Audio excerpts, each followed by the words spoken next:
The shockwaves of President Biden dropping his re-election bid are still being felt this morning. I mean, we can't talk enough about it, right? And Paris Schutz joins us now, our political commentator, analyst. And what does this mean for the DNC, Paris, and the governor?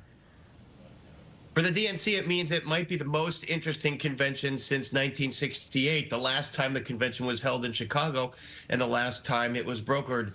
For the governor, it probably means, well, we don't know exactly yet because he's the one person we have not heard from in terms of endorsing Kamala Harris. And it's very interesting, of all the folks that were thought to perhaps be replacement candidates should Joe Biden drop out, they have all come out and endorsed Kamala Harris right now, except for J.D. Pritzker. So we're talking about Governor Andy Beshear from Kentucky, who's thought of as a possible running mate. He's endorsed Pritzker.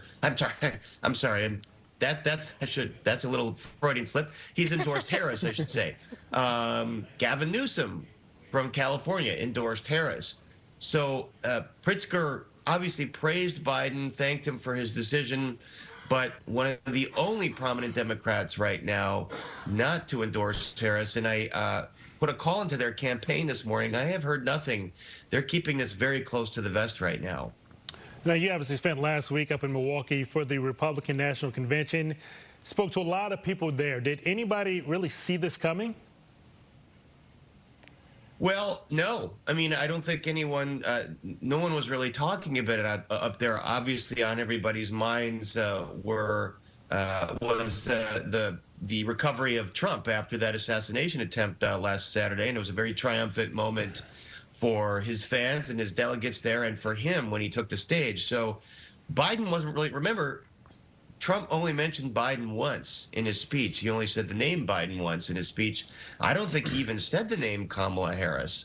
Obviously, their campaign knew this was a distinct possibility, and they've prepared correspondingly with ads ready to go.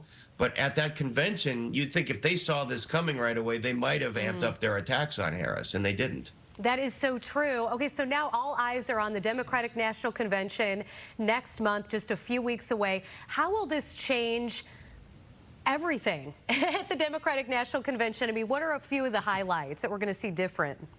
Well, it means that what happens inside the arena might be as volatile as what's going to happen possibly outside with protesting.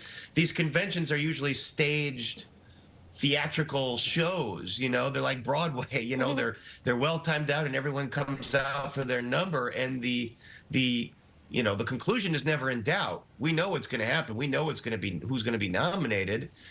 This time there's going to be suspense unless Kamala Harris truly does have all of these endorsements locked up by them, which it looks like she is on the way to doing. So remember, the rules right now, and Democrats are going to meet to sort of revise their rules or update their rules, but the rules are, in a brokered convention, if you want to run for the nomination, you need to get 300 delegates to support you and no more than 50 from each state. That's not a lot. Maybe Governor Pritzker thinks he's got 300 potential delegates to get on the nomination here and to perhaps make it a brokered convention. I highly doubt that. Right now, the way that Harris has locked up progressives, she's locked up the Congressional Black Caucus, every congressperson in Illinois, Democratic-wise, has endorsed her. As one Democratic strategist put it to me, it would take something extreme to derail her nomination at this point. But again, we're still waiting to hear from Governor Pritzker. Now, Paris, it does look like Harris will be the choice for Democrats, but give us an idea, what is the timeline for when they really have to make this decision? Is it before the DNC, or do they have a little bit of, do they need to get that done in maybe the next week or so? Well, and this is one thing that I think Democrats are meeting amongst themselves deciding. They'd have to get it done in the next week or so if they want to do this virtual roll call like they were talking about doing.